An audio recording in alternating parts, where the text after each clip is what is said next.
Hello and welcome. I will be answering NECO 2018 Chemistry Objective Past Question 8. Which of the following substances is a constituent of fire extinguisher? A. Ammonia, B. Carbon dioxide, C. Hydrogen sulfide, D. Nitrogen peroxide, E. Sulfur 4 oxide. So fire extinguishers are of course specially designed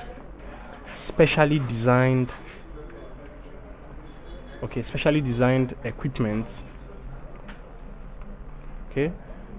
in canisters for putting out fires. So these fire extinguishers are commonly made up of carbon dioxide or CO2.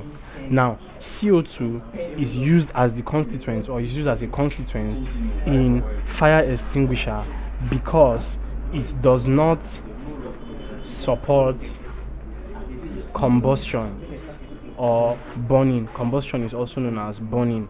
So it does not support combustion, and it is heavier than air. So it envelopes the flame and starves it of oxygen supply. So this is the mechanism of action of CO2 or carbon dioxide that makes it to be used as a constituent of fire extinguishers. So carbon dioxide is option B and is the correct answer to this question. Thank you, and please subscribe to this channel for more videos and for more past questions and answers.